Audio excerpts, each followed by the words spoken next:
नमस्कार मित्रांनो. आजचा दिवस माझ्यासाठी खूप खास आहे, कारण आज आपण निघालो आहोत अशा एका रस्त्यावर जिथे प्रत्येक वळण इतिहास सांगतो. प्रत्येक गाव एक कथा सांगतो आणि प्रत्येक किलोमीटर आपल्याला आपल्या मातीशी पुन्हा जोडून देतं. आजचा आपला रूट आहे मुशी, आळंदी, मरकळ, तुळापूर आणि फुलगाव.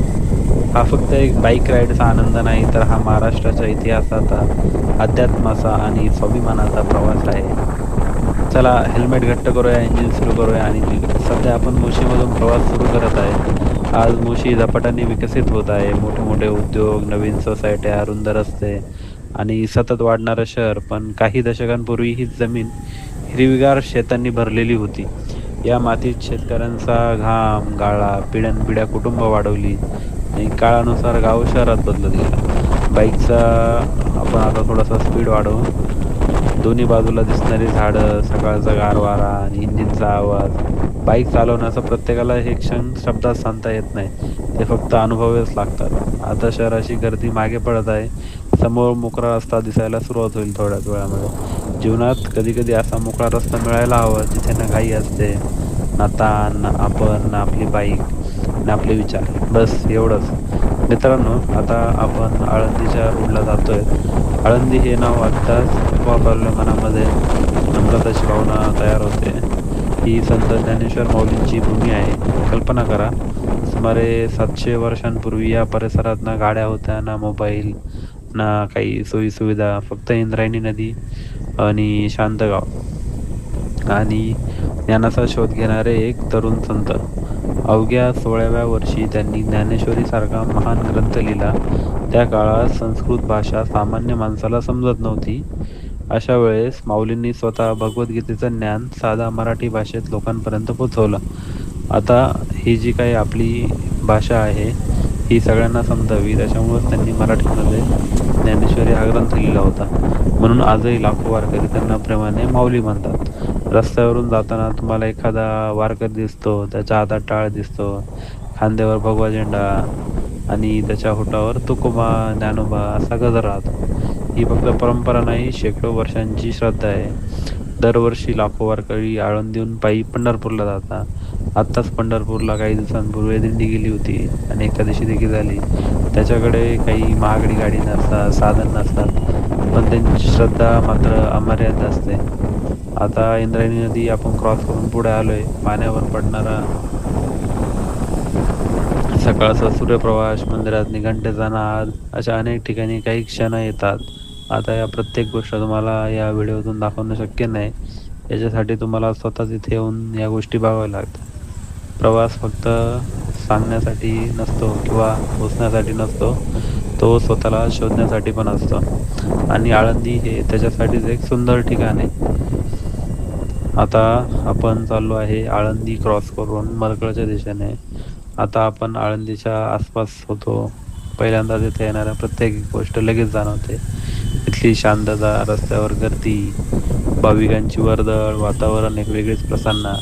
समोर वाहणारी इंद्रायणी, तिच्या काठी उभे असलेले ज्ञानेश्वर माऊलींचं मंदिर, हे फक्त वास्तू नाही, एक लाखो लोकांच्या श्रद्धेचं केंद्र आहे. चला आपण काळाच्या प्रवासाच्या आसपास 700 वर्ष मागू आहोत. 13व्या शतकात महाराष्ट्रात अनेक सामाजिक अडचणींमधून जात होता. अशाच काळात विठ्ठलपंत आणि रुक्मिणीबाई यांच्या पोटी 4 तेजस्वी मुलांचा जन्म झाला. निवृत्तीनाथ, ज्ञानेश्वर, सोपानदेव आणि मुक्ताबाई. त्यांचं बालपण काही सुखाचं नव्हतं. समाजाने त्यांना स्वीकारलं नाही, अपमान दिला, कठीण परिस्थितीतून गेले. तरी पण त्यांनी ज्ञानाचा आणि भक्तीचा मार्ग निवडला.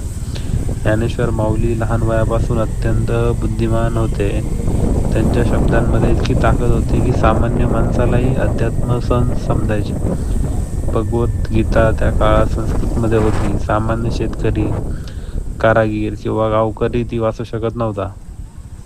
म्हणून ज्ञानेश्वर माऊलांनी ती जी काही भगवद्गीता आहे ती ज्ञानेश्वरी म्हणून जसं मराठीत लिहिली. हा ग्रंथ ज्ञानेश्वरी नावाने आज आपण ओळखतो.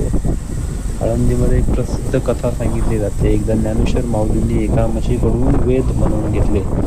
या कथेचा अर्थ चमत्कार दाखवणं नव्हता, तर असा संदेश होता की ज्ञान आणि परमेश्वराची कृपा ही कोणत्याही जाती, पंथ किंवा जन्मावर अवलंबून नसते.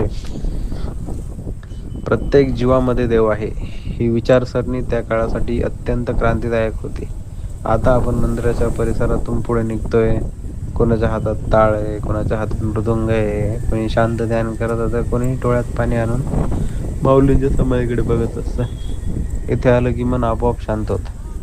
दरवर्षी आषाढी वारीच्या सुरुवातीला इथूनच होते, जशी की या वर्षी पण झाली. लाखो वारकरी अनेक दिवस पायी चालत पंढरपूरला जातात. त्यांच्या पायांना फोड येतो, पाऊस पडतो, ऊन लागतं, पण त्यांच्या चेहऱ्यावरचा आनंद कधी कमी होत नाही, कारण त्याच्यासाठी हा प्रवास म्हणजे देवाशी संवाद.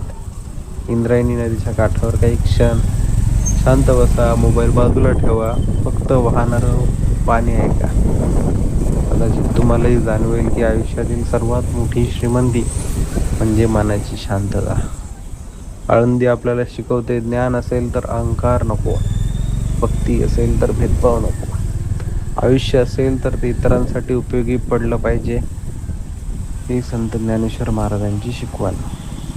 पुढचा रस्ता कुठं घेऊन जाणार, काय कसं, हे आपल्याला काही माहीत नसतं. तर रस्त्याने चालताना त्या रस्त्याचा आनंद घेता आला पाहिजे.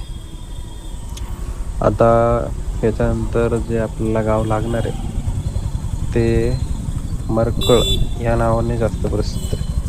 आता मरकळ म्हणजे एका प्रकारे मारुती रायाचं दुसरं नाव आहे. मी कधी ऐकलंय नाही ऐकलंय हे काय आता मी सांगू शकत नाही, पण नक्कीच याच्याबद्दलची काही कथा आहे ती ऐकायला तुम्हाला नक्कीच आवडेल.